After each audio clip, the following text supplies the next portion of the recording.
Welcome to Politics Done Right. I am your host, Egberto Willies. This is the progressive program that will take the mystery out of politics. This is the program that will encourage you to make sure government becomes we the people. Whether you are liberal, conservative, or otherwise, you get to air your point of view. Remember, you can also send me a tweet to EGBERTOWILLIES.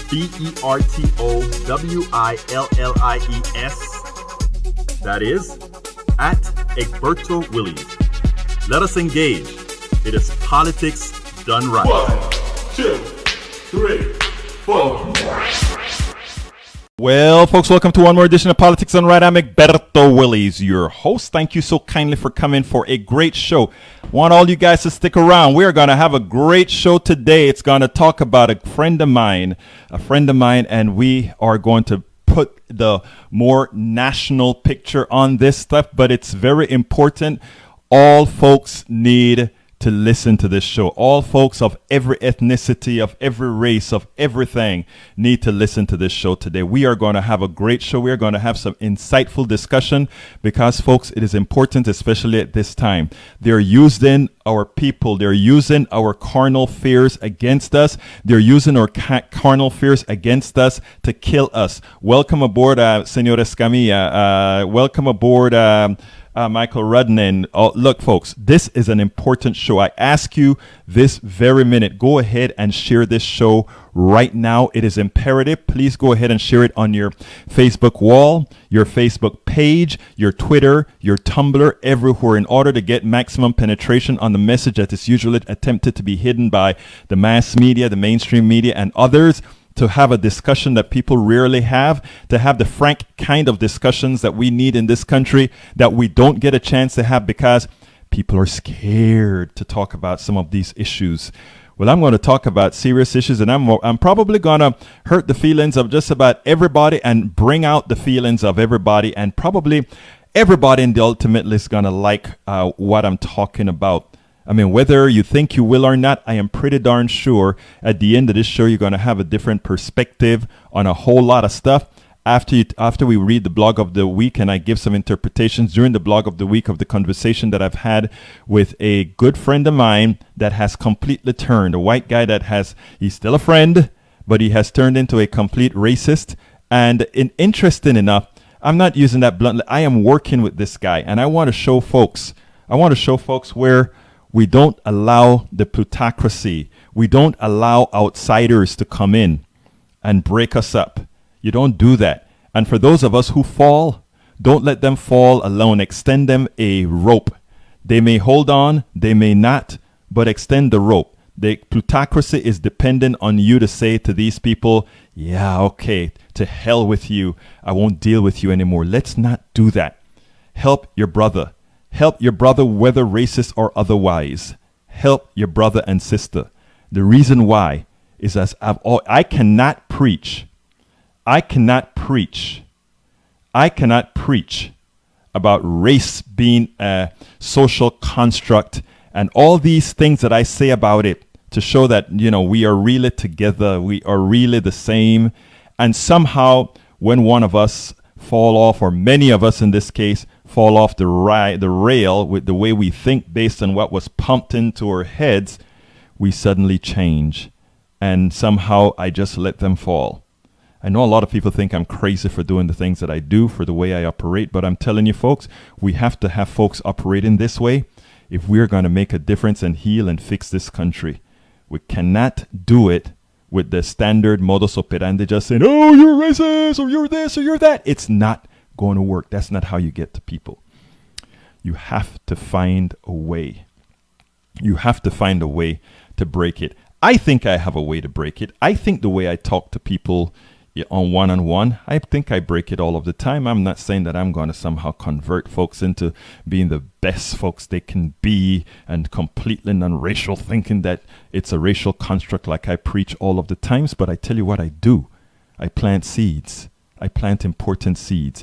And I'm asking everybody, that is what we have to do. Please go ahead. If you're just joining us, share this program right now. Share it on your Instagram. Please share it on your pages. Please share it on Twitter. Please share it everywhere because this is the message we must listen to.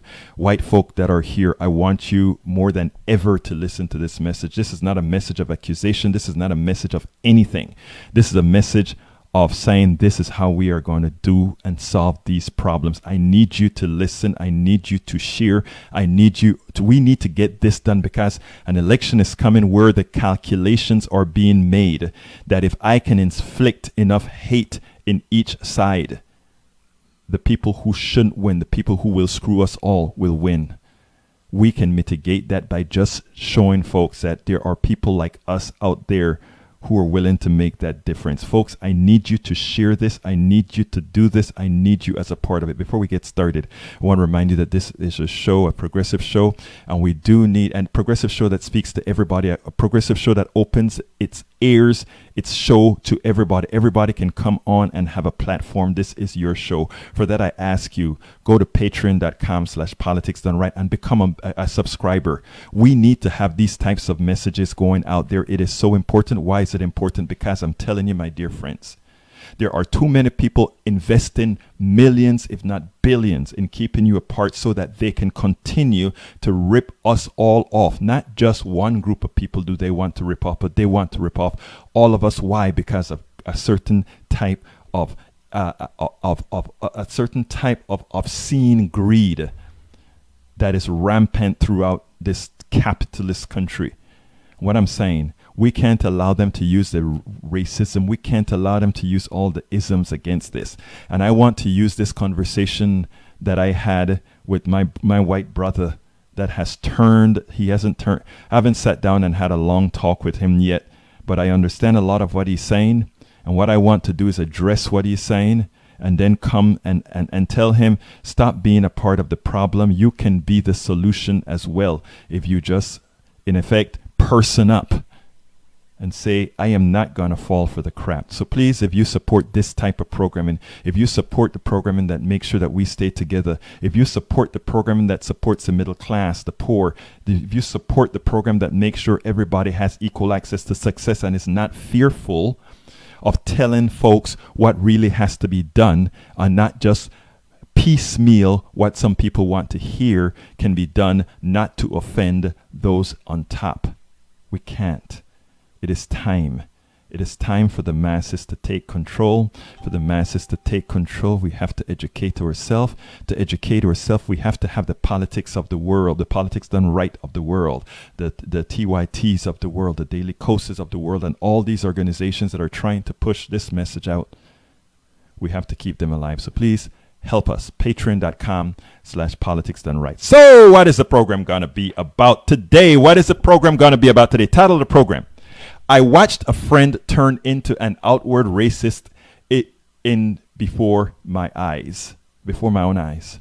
Subtitle: I have a typo in the title. Wow. I was kind of hurrying at Starbucks today because I had some important news from my daughter earlier. So I was kind of a little hectic today. But anyhow, the subtitle of the program today is, For Those Who Believe Donald Trump and His Cabal Don't Know What They're Doing by Bringing Out the Inner Racist in Many, Wake Up. It's working better than many believe it would. And I mean that, my dear friends. I mean that. It is working better than many believe. Anybody who think we won the battle when Trump signed that executive order about immigrants, Trump knows exactly what he's doing. It's not trust Trump, it's Trump on the cabal. He's building a narrative. He's building a message. He's not starting by winning the message. He's building the message. It's starting with the immigrants. It's starting with all those brown people getting all this attention from progressives right now. What about those nice, beautiful, blue-eyed, blonde kids that are poor in Appalachia? Are the liberals out there trying to help their welfare? No, they're not. So you see, the narrative is being built, and you're not going to win the narrative. He's talking about winning the war.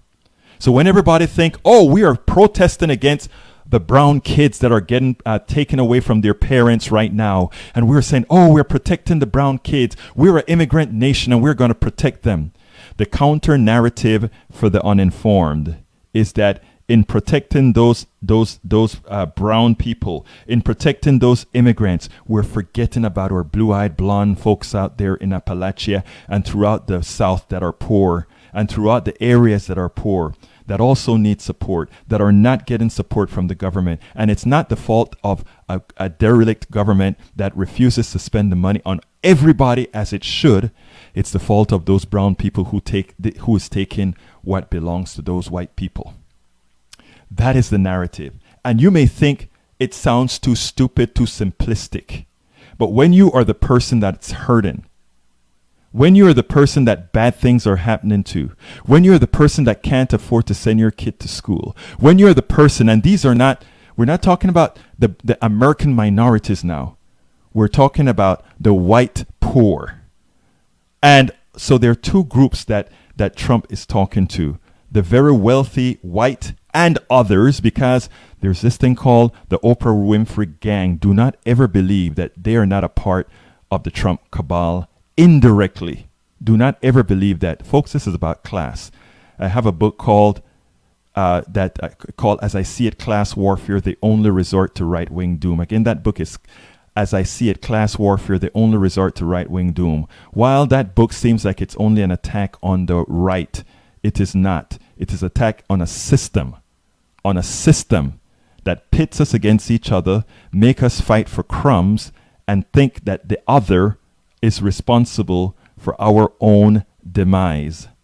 This is so important that we understand this, people. Trump knows, and it's not Trump. Trump is not smart enough to understand all of this. He's just a good person, the good face that knows how to execute the plan. But he's doing a good job. He's doing a great job. And we need to learn that. So as we progressives fight for those brown people on the border, let's remember Appalachia. Let's remember the barrios. Let's remember the ghettos. As we fight for them, let's not become a uni-message group.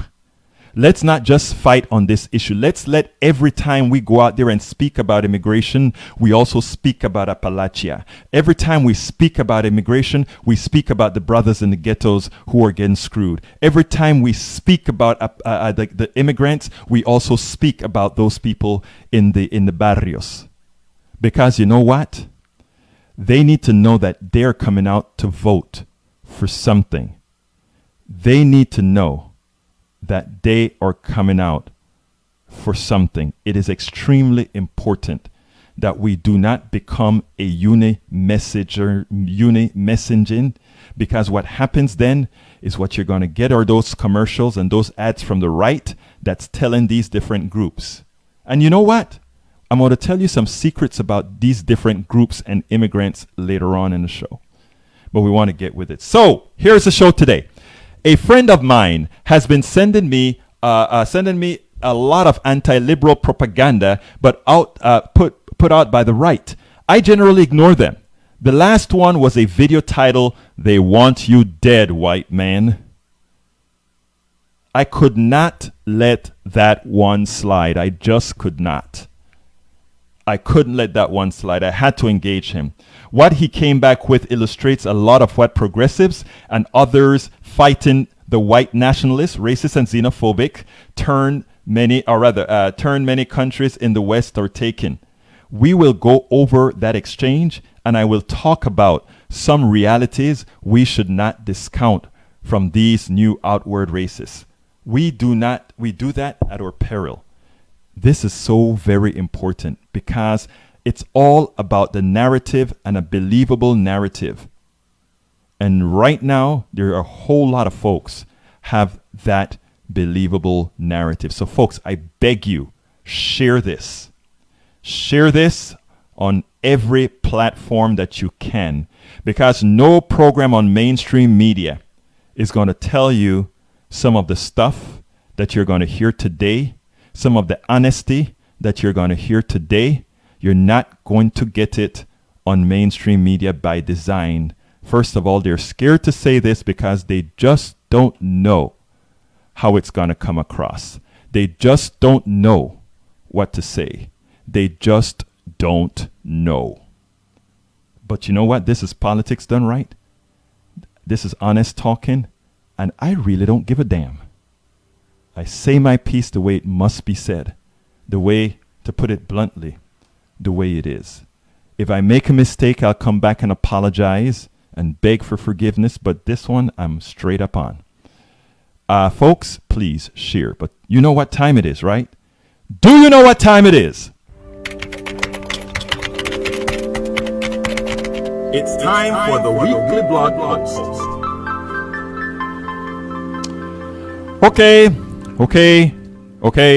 Okay. Here's our weekly blog post. Title of the show: Conversation between me and a friend who has devolved into a racist. Okay? And you know what? You notice I didn't say a former friend. You notice I didn't say a guy I don't like, or I didn't name call this guy. You notice what I said? A friend. And you know what? I'm going to continue to talk to this friend. All right? Here's the deal. A friend I thought I knew, a white man, sent me the video in this blog post. And the video is in the blog of the week. You got to go see that video. It is dangerous. If you're white, please watch that video carefully. And please watch that video objectively. Because what that video is going to try to do to you as a white person is to put not white guilt, but white rage in you. So when you look at that video as a white person, you're going to feel like, oh my God, I am under attack. I got to do something because look at how I'm under attack from everybody else. So I'm warning you when you see that video, do not be fooled by what you see or the narrative. You are a politics done right listener. You understand how the narrative works to really get you going. So, but I need you to watch that and then be helpful with other white people that I want you to show that video to, because you know what? They're going to be getting this narrative throughout their emails, their Facebook, and elsewhere. So I need you to already plant that seed, or plant the not the antibiotic, but I want you to inoculate them from what they're about to hear throughout this election. White folks dealing with white folks need to be central stage in fixing what this video has done. It's very bad, but I'm not going to specifically talk about the video because I can actually do it vicariously through my friend. A friend I thought I knew, a white man, sent me the video in this blog post. I had to decide if I should show it or not. I figured if he is distributing it around through social media, he likely represents thousands. So yes, I need to send it out with a corrective narrative. This friend is a Canadian, but really exists in Canada and the US because of his work and his daughter. We were good friends, but a little bit about that later. Those invested in a Republican win or attempting to make the white man believe that the other wishes him harm or pain. This is both dangerous and it is one of the biggest lies out there. And we have to make sure that our white brothers understand it, because it is easy, especially after watching this video. It is so easy to look at that and believe it. The video is at egbertowillies.com at the blog of the week. If you go to the blog for this show, it also has a link back to it. Now, here is a recent chat after he sent me the video. I said, "Do you really fall for that cherry-picked crap? That is dangerous. Do you feel like a victim? I figured you'd be too smart to fall for this." That's what I told him. He came back, "I'm not sure what's cherry-picked. If you actually watch the entire video, you'd see reference to a plethora of hate towards white folks. I don't want hate for anyone. Since identifying as a conservative, I've never seen so much vitriol and hate directed at us. I especially feel deeply sorry for black conservatives who are really treated awful. It's dangerous to come out as a conservative. If you're black today, that's why I don't blame you for sticking left." So you see what he did to me right there, my friend.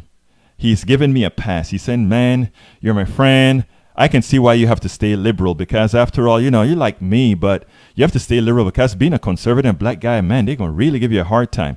No, the reason we give conservative black folk a hard time is that they are being used by the conservative movement to give it a sense of equalness, or a sense that conservatives really care about anything but you know whom. Now, my friend, I replied to my friend as follows.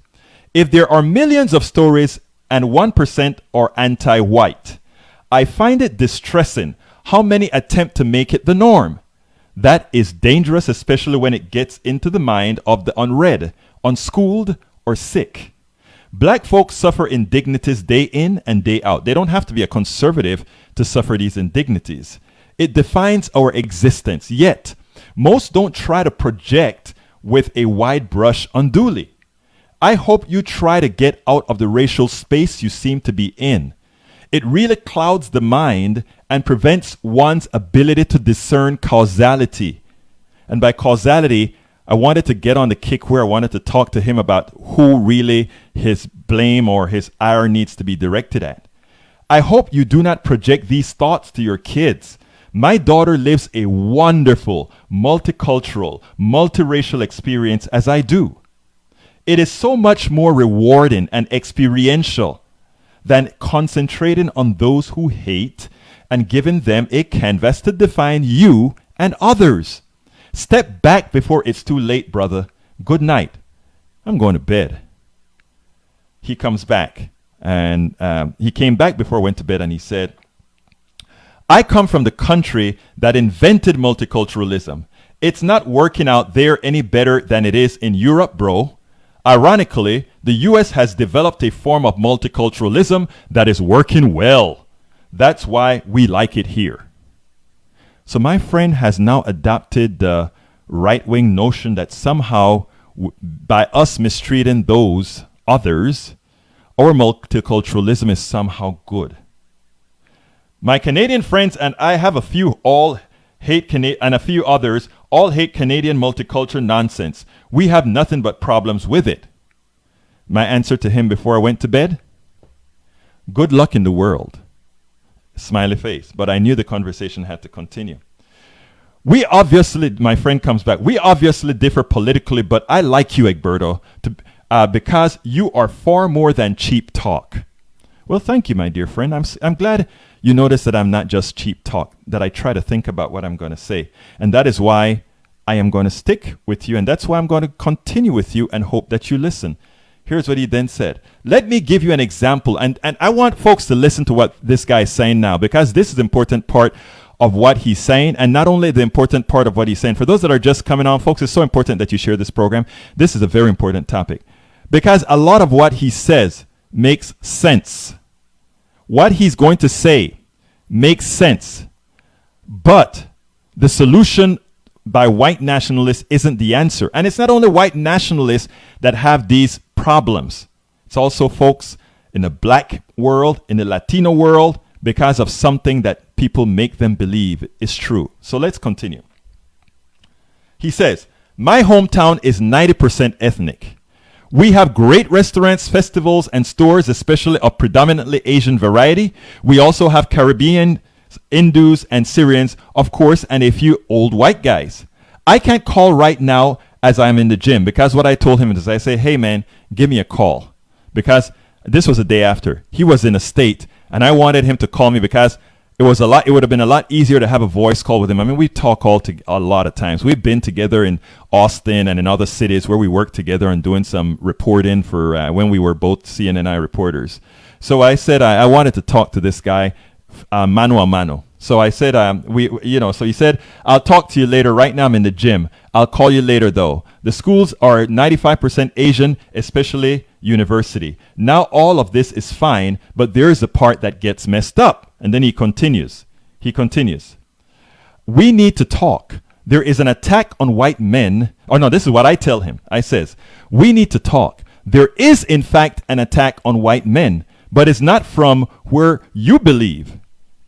That's all I replied to him. But what I really wanted to say before I got into some further deep notions is I wanted to say this is where I was going to give him the speech about white men as pawns to the plutocracy. Make them believe the others are harming them, and then they become the soldiers. In other words, the stooges of a few guys who look like them but are screwing them royally.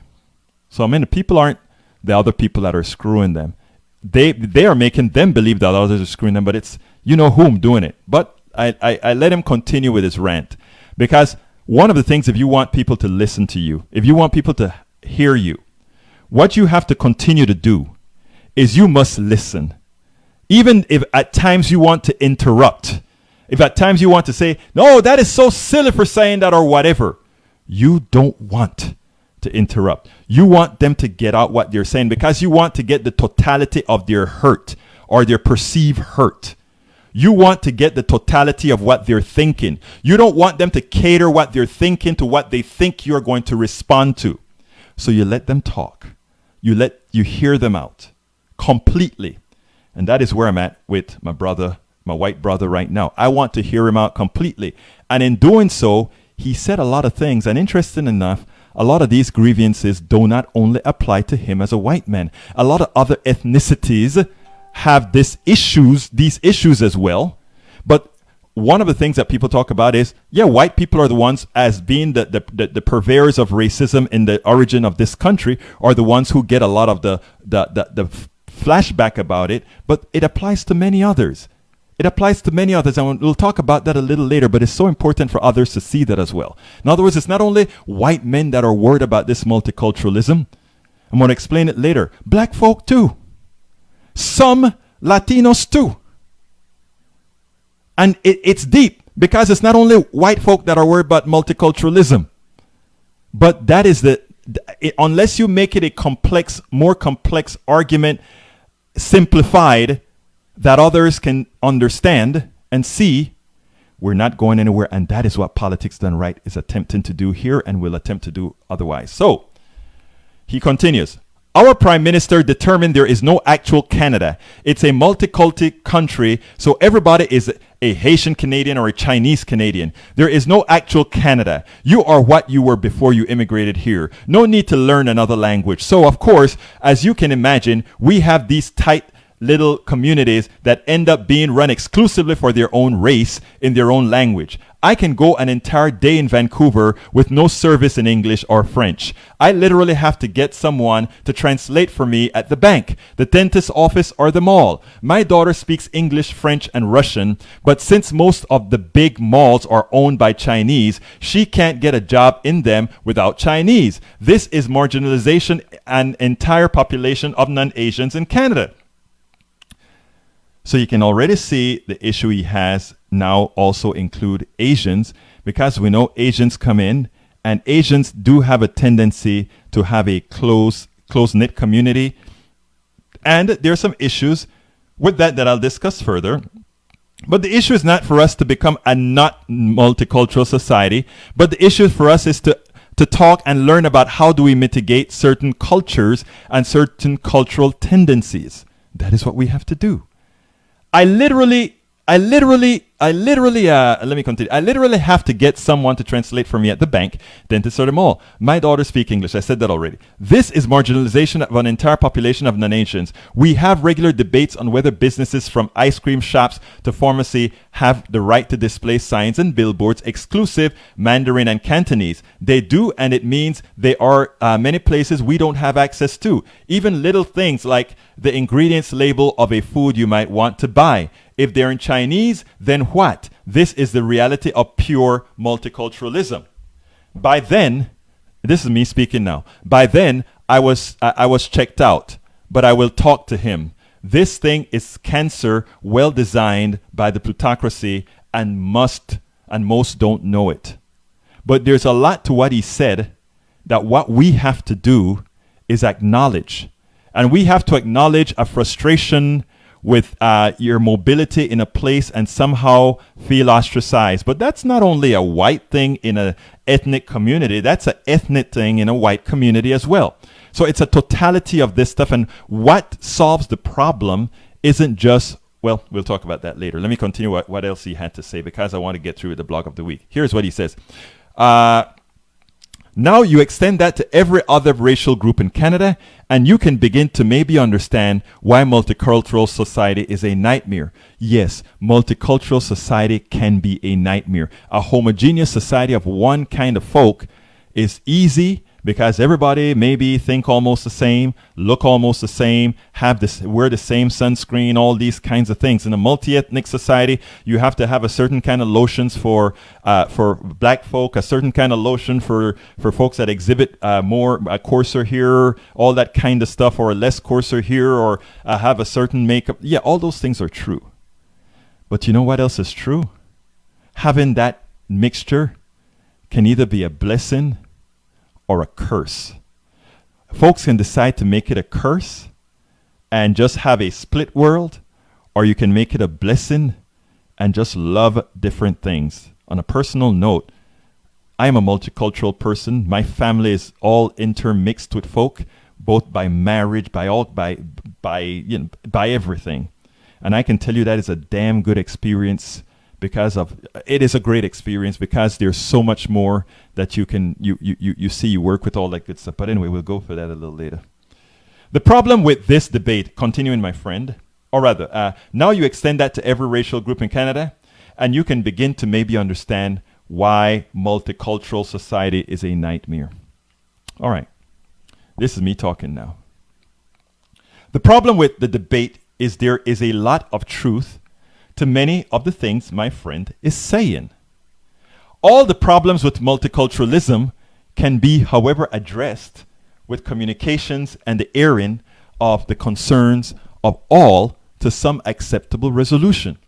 Notice I still call this guy my friend. Why? We go back a long time and have done stories together, etc. I am not naive that I don't know there has always been that undisplayed racist note in him.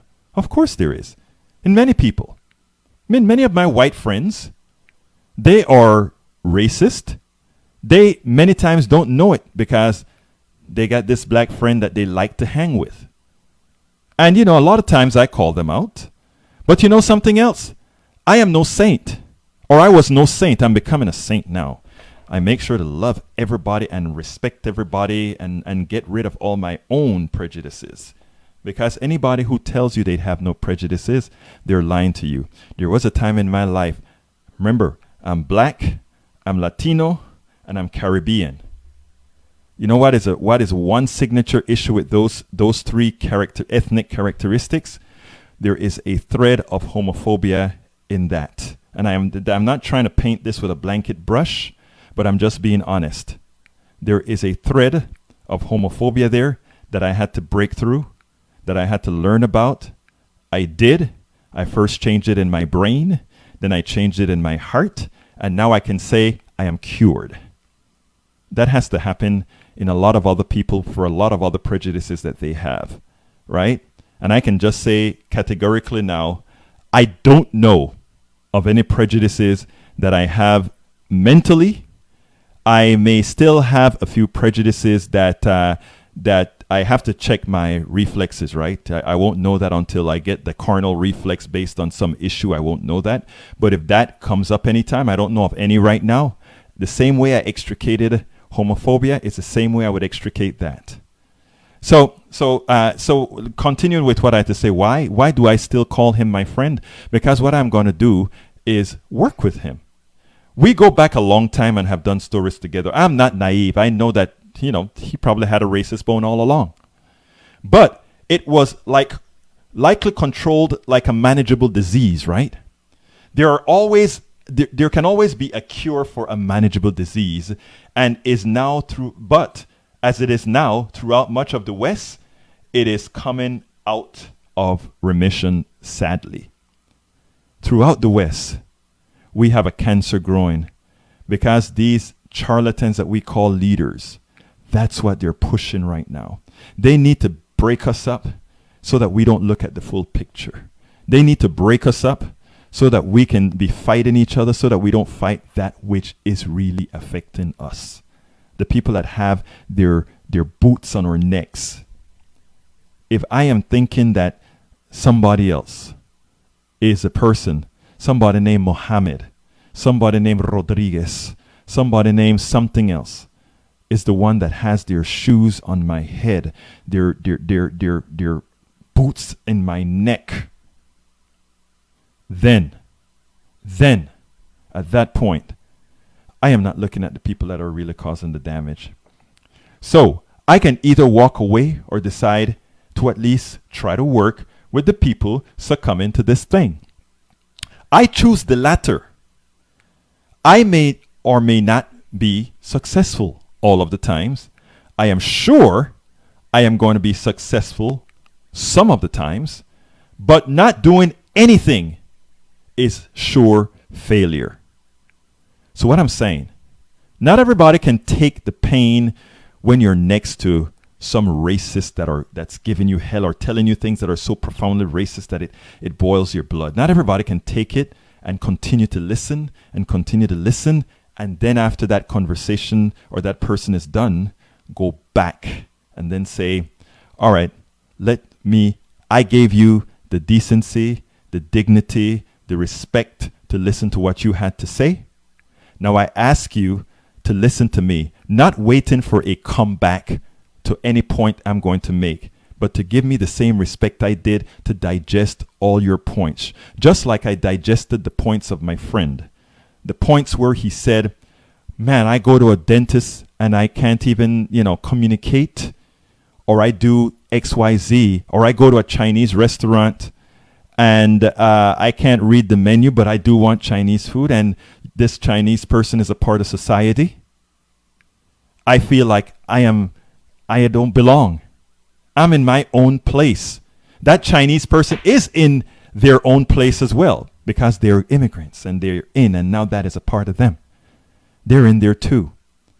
So how do we ensure that we can all live together, whether we want to integrate or isolate? So one of the things about a democracy, right, is I also believe that you have the right, if you have the right to integrate or isolate. In other words, if you want to live and a whole bunch of white people decide they want to get together and they just happen to live together, and as long as they're not keeping anybody out, but a group of them accumulate in some area, that's fine. Same with black folks or whatever, that's fine. All of that is fine. But the thing about it is, as a multicultural society, we have to allow for norms to make sure that everybody has access to everywhere. So instead of fighting about whether we want to accept multiculturalism or kick folks out, or we don't want to accept people, the argument's supposed to be, what structures do we create to make multiculturalism work? Because as the only very well functioning multicultural nature in the world, we will continue to be on top because we're a piece of everywhere. We're a piece of everywhere. And that is a good thing. It is good that the country that has the most, the richest, and all these things made from multiculturalism. You look at all the inventions, they were from everybody. Is the grand total of intellect from everybody that gave us America. It's the grand total of intellect from everybody that gave us America. Let me finish with the blog. I can either walk away or decide to at least try to work with the people succumbing to this thing. I choose the latter. I may or may not be successful, but not doing anything is sure failure. Instead of working from a positive modal to address the issues of multiculturalism, many on the right throughout the world are weaponizing it for the gain of a select few, using white people as the ammunition. And that's all they're doing. My white brothers and sisters, right now, you are ammunition. You are ammunition. You are what the plutocracy needs to be their ammunition. But I want you to remember something I'm coming to you right now, caller. I want you to remember something very, very important about ammunition. And we all know at the end, the ammunition is all blown up and useless. So folks, the telephone number is 646-716-5812. Let's talk about how the grievances that some people have, a lot of them legitimate. Let's talk about solving the grievances and not making the grievances something to bust us up, to break us up, to somehow have a fight among each other. We can do a lot better, a lot smarter, a lot more efficient, and live a better life. Let me go to my caller. I think they're calling from 504. Come on in, caller. You are on. Talk to me. Yes, greetings. I am calling from New Orleans, Louisiana. How are you doing, and sir? I just happened to, great. I just happened to browse the Blog Talk Radio list of programs and saw your program and just actually tuned in to kind of get a full scope of what the theme and discussion is. Sure. Would you like to add something to it, sir, or you just want to listen to it right now? Well, I'm not sure basically what your theme is. Outside of having read the show description, I didn't know at what point you were in for me to chime in. Mm-hmm. Okay, so you want me to put you on hold and continue the discussion, and then you hit one when you're ready to say something? Sure. Okay, and when you're ready to talk or you want to add to the discussion, sir, please just hit the number 1. I'll see something pop up here. Folks, I'd love to hear from other callers. Again, it is 646-716-5812. What I'm going to do as well is go to the under and see what kind of stuff you guys are saying right now. But I tell you what, I want this blog post to go out there, and I want you to share it widely. And I'm going to try to see how we can compress it somewhat. But, actually, I want folks to get the whole flavor of the message because it is important. And one of the things that people don't do is they don't listen. So here's the deal that I wanted to say that is important about what my friend had to say. My friend, in a lot of areas, okay? In a lot of areas, people go to ethnic areas. And they may feel, a white person going into a Chinese place that speaks no English, and let's say they're even maybe a bit rude to them, or whatever the case may be. Suddenly, the carnal part of that person comes on and says, "Well, look, I'm in this country. This country is a majority English-speaking country. I can't even get around in my country, or whatever." And then that is his thought or her thought, and then the plutocracy, through its agents, uses that to say, you see what's happening to your country? You can't even exist as you want to in your own country. As opposed to somebody else that says, you know what? Right now, that is what's happening. Yeah, we can see that there are restaurants and all of that somehow implicitly are segregating people from the place, right? Because, if you can't walk into a restaurant and understand certain things, it's segregation. It is implied segregation, right? So instead of saying, let's kick these folks out of here and all of that, why don't we say, okay, we do have, in America, we have a central language that everybody communicates with, English, but it should not detract from other language being spoken. In fact, it's a good thing to have a whole lot of other language being spoken, but a central language is English. We could have a compromise. We could say, hey, if you have a restaurant, if you're, again, remember, these are businesses now. These are businesses. This isn't, there are certain rules that should always apply to businesses. So these are businesses. So can't we just go ahead and say something to the effect of, all right, menus by law now, because we are a multicultural society, and to have a commonality, let's make sure that it also has an English component, that everybody is welcome. I'm just shooting this off the top of my head. Likewise, I see this in Houston all the time. We have places where signs are in both Vietnamese and English. Okay? So you can go ahead and have a great pho, and at the same time, you can enjoy the culture of their cultural. You can do that just fine. And what I'm saying, folks, is instead of worrying about hatred or kicking folk out, we can mitigate the fears that people genuinely have. We can mitigate the fears that people have. When folks are seeing, and this is one that I tell progressives they have to do, when they see all the oh my God, let me go ahead. It seems like I have my volume up accidentally. Okay. When we see that the right is trying to make the attempt, the evil that we're doing against our brothers and sisters coming over the border in exile, when they try to make the case that somehow they are getting something others are not, our blue-eyed blondes and poor blondes in Appalachia isn't getting, then we have to mitigate that. As far as progressives are concerned, let's make sure when we are fighting for these immigrants, that we are fighting for those poor folks all over the country, that we are fighting for the aggrieved all over the country. We can walk and chew gum at the same time to ensure that nobody feels left out, because nobody should be left out. And at the same time that we're promoting this, the honest, we are promoting the good treatment of our brothers and sisters coming from south of the border, we need to promote that our government, because of a plutocracy that is draining the government of its essence, are not providing the services needed by all communities, inclusive of Appalachia, the barrios, and the ghettos. I'm going to tell you a little dirty secret. We always attack white people for being racist and for anti-immigrant behavior, etc. Here's a dirty little secret. I can go into some black neighborhoods right now that have the same anti-immigrant resolve right now, and you don't hear it on TV.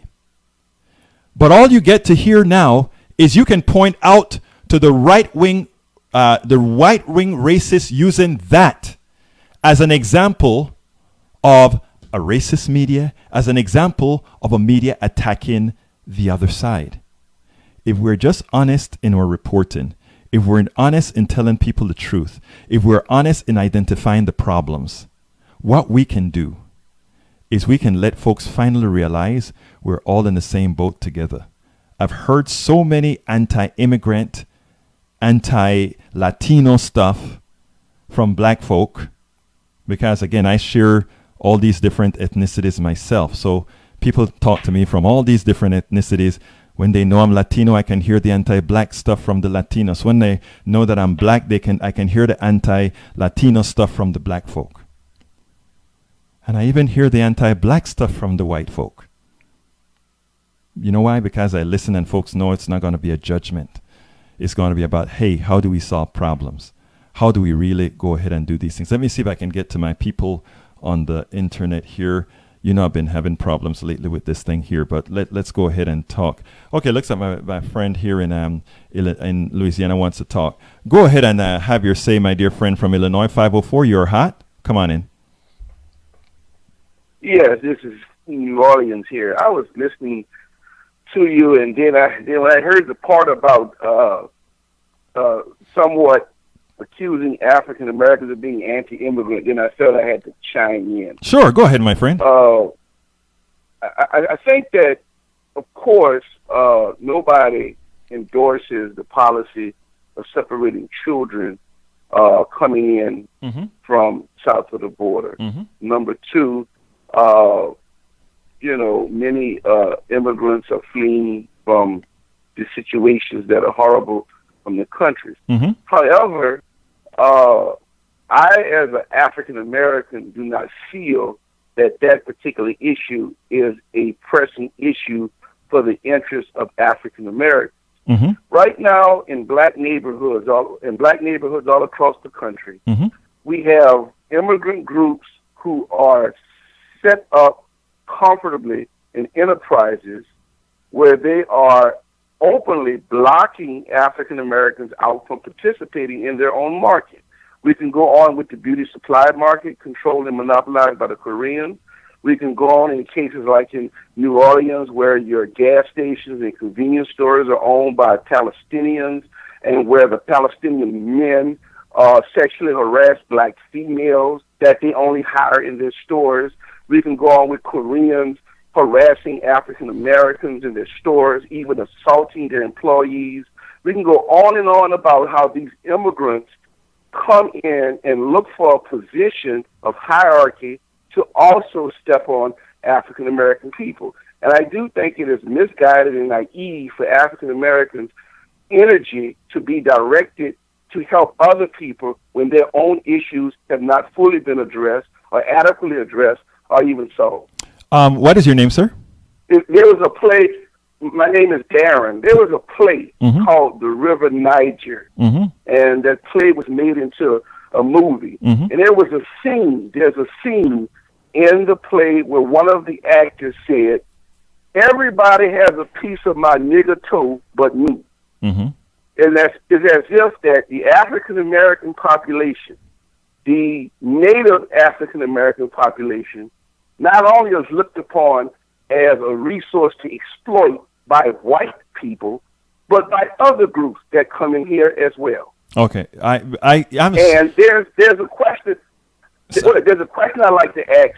Yes. Rhetorically, if there's only enough food to feed only your children and somebody else's child, whose child would you feed? Your own. And we know what the other groups would choose. They'll feed their children first. But we are being directed as African Americans to feed other people's children while our children starve.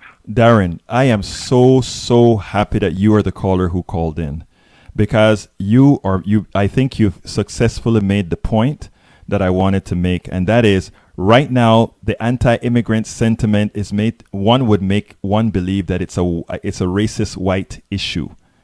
But you proved what I was attempting to say in this stuff, and that is that it's not only the white community that is anti-immigrant in a lot of issues, but even the black community is that way as well. And the reason I wanted to bring it out is that you don't see this on TV.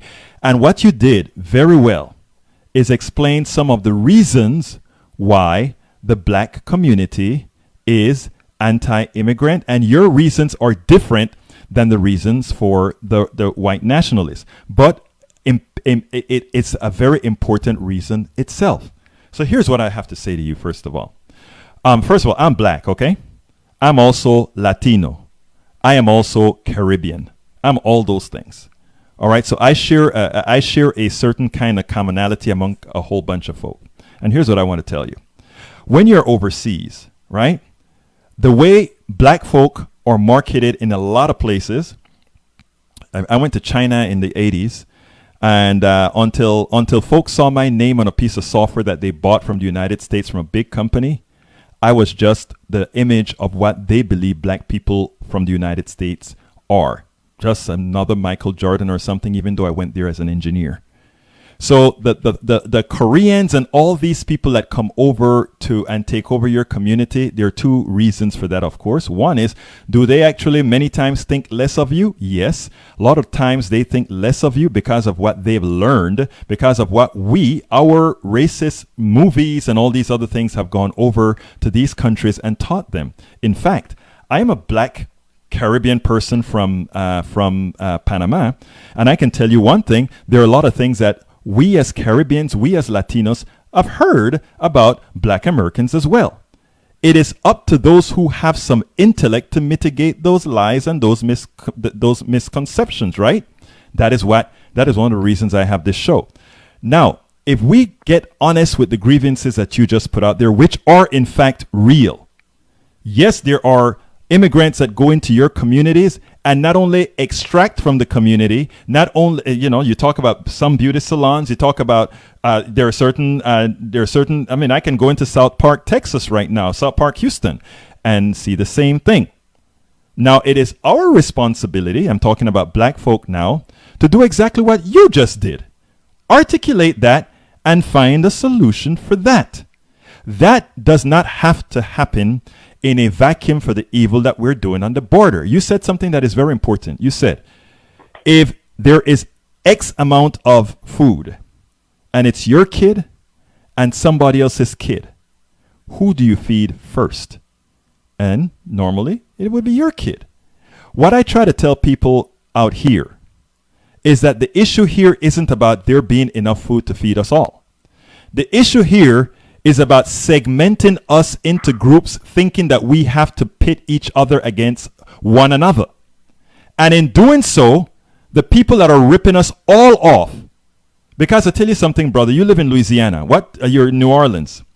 And I don't know your social status. I don't know your financial status or anything like that. But I can tell you something. There are some parts of this Houston here, ghetto, that is, the poorest of the poorest blacks, the poorest of the poorest whites, and the poorest of the poorest Latinos live in. And the one thing they share in common is they don't have a pot to do what in. That applies to Appalachia and all these places. Poor don't know poor don't know poor. We have to get off. We have two problems to solve. We have to first educate people that these differences are designed not by us being different in hue, colors, or whatever, but it is designed to make sure that we continue to fight each other. Let me tell you something. Suppose we taught that Korean some real lessons, that racist Korean how things really are, and how it's working. And suddenly he really became a part of the community. And suddenly we created places for that black business person who really want to have a black business in that area. And those, if we worked on those issues, we won't have to work on the hue issue, the xenophobia issue, the racism issue. Can I respond? Yes, sir. Can I respond to some of the things Absolutely, you brought sir. up? Yes, sir. I am aware of having traveled myself. Yes. That in many parts of the world, whether it's in East Asia, whether it's in the so-called Middle East, Mm-hmm. whether it's in Latin America, Mm-hmm. these demographic groups already have innate perceptions about blackness before they even come into contact with the Western world. Mm-hmm. The Arab culture, being a black person, means to be a slave. That existed for centuries in Arab culture. So when they come here, they didn't have to interact with the West to despise blacks. It's part of the cosmology of the Arab culture. In China, in fact, I have a book right now on African American wrote Mm-hmm. looking at racism in Taiwan and China, Mm-hmm. things that in China, dark any skin that's considered darker to their standards, it's prejudice against in China. I in wasn't, India, sir. these things- Caste yeah. system. Yeah, dear. Let me turn because I don't have a lot of time left. But you're look. This is a very complex issue, right? You are correct to a certain extent Mm-hmm. because if you take a look at the Arab kings and the Arab kings right now, there are several black kings in Saudi Arabia. I mean, black princes in Saudi Arabia. So it's more complex than just the color of your skin. I mean, Oprah Winfrey wouldn't and their mothers were concubine slaves. but there their are mothers were. but there are other Black concubine slaves. sir. I understand what you're saying. I'm saying. You're partially right. These are very complex issues. And by the way, I was in Taiwan, and my partner in Taiwan, a light-skinned Chinese, was talking when we started to discuss race. He was talking to me about the indigenous Taiwanese in the mountains who are darker, and there is prejudice against them for their hue, as you mentioned. You are correct about that.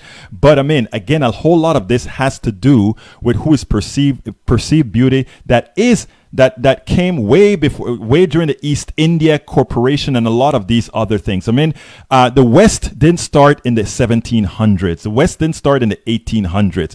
The East India Corporation was around for a very, very long time. And all these other things of promoting who these things have been around for a long time. So the causality is huge. But my goal here, or one of the things that I'm attempting to do here, is to point out to folks that in America right now, first of all, I preach and I continue to preach race as a social construct because it is. I'm absolutely right about that.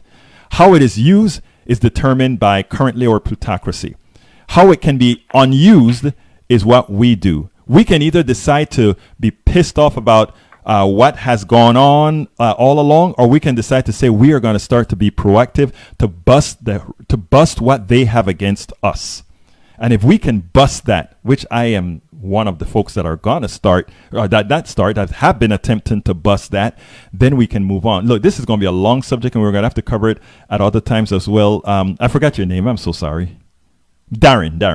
Look, Darren. I would like to also share with you, as I conclude, I'd like to share with you real quickly, my please. grandfather, my great-grandmother was from Santiago, Cuba, There you and go. migrated to New Orleans in 1927 Yes, sir. with her sister, and they also shared about the racism that Yes. they experienced by white Cubans. Absolutely.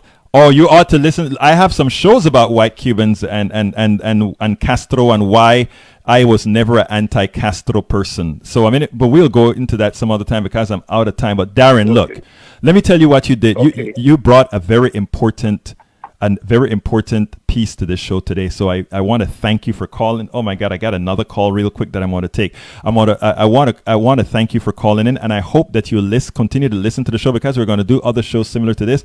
I'm going to extend the show for about 3 or 4 minutes so I can get the other caller in, because I don't like to leave anybody stranded. But thank you so kindly for calling, Darren, and please go ahead and make sure to share these programs. Go to Facebook and go to Facebook Politics Done Right with Egberto Willies on Facebook Live. Like the page and keep following the show. Okay, my brother? Thank you. Thank you so kindly for calling. Okay, let me bring in 512. 512, you're hot. It's the Crazy Chase. Hey, Case, you're not crazy. You're a smart man. Talk to me, brother. You got 1 minute, though, Case, because I'm out of time. Man, like always, I appreciate your work. You got a minute? I got a minute. I hate to call at the end of the show. That's okay.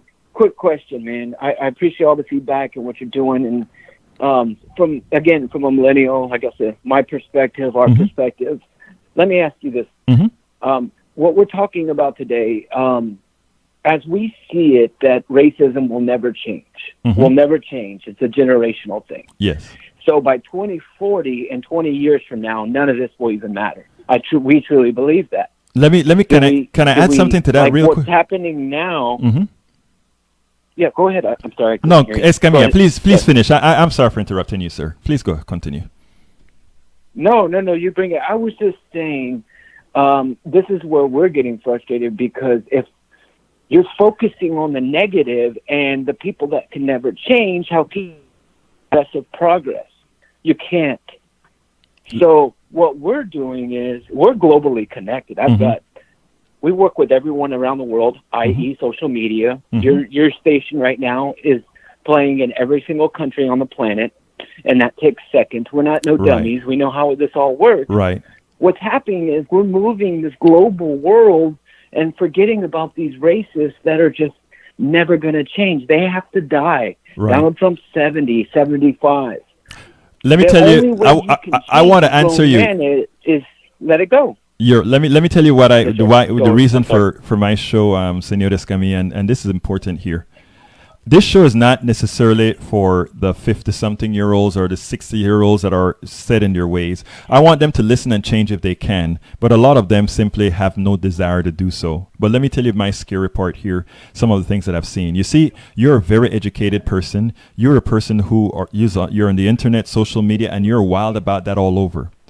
Sometimes that gives you a tendency to forget that there's a whole group of folk in parts of this country, and as advanced as we are, that are so devoid of social media, or that they are within a space in social media that is corrupting their minds. And those are the people who I like to urge people like you, millennials like yourself, to help us make sure that cancer doesn't continue to spread to them, because it has spread to some of them, but we need you to mitigate that.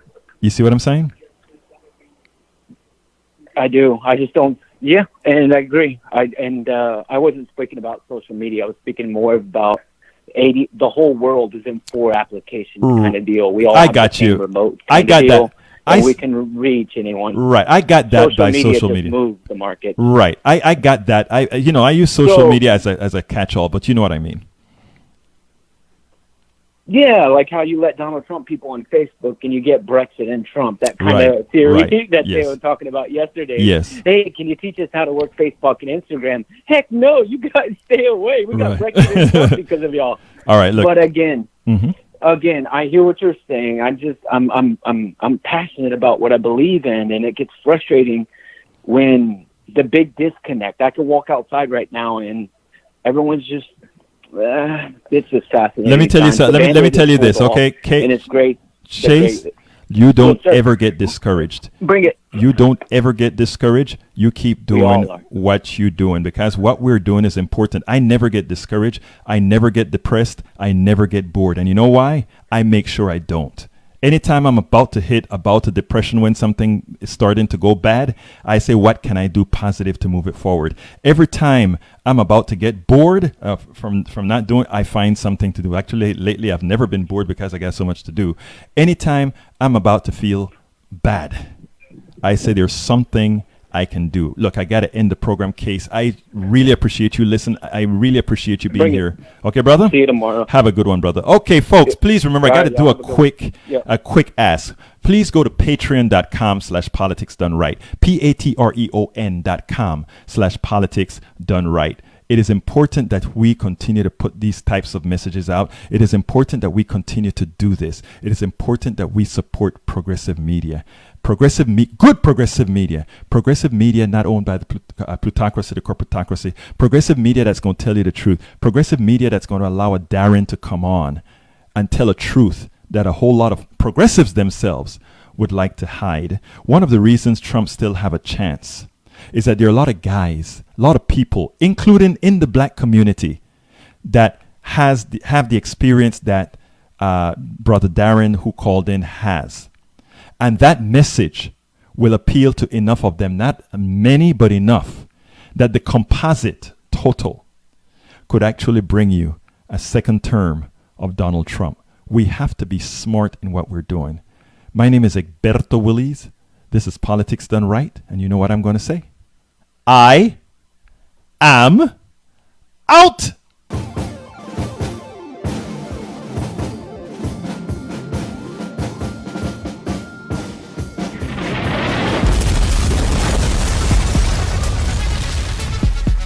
Welcome to Politics Done Right. I am your host, Egberto Willies. This is the progressive program that will take the mystery out of politics. This is the program that will encourage you to make sure government becomes we the people. Whether you are liberal, conservative, or otherwise, you get to air your point of view. Remember, you can also send me a tweet to EGBERTOWILLIES. That is at Egberto Willies. Let us engage. It is Politics Done Right. 1, 2, 3, 4.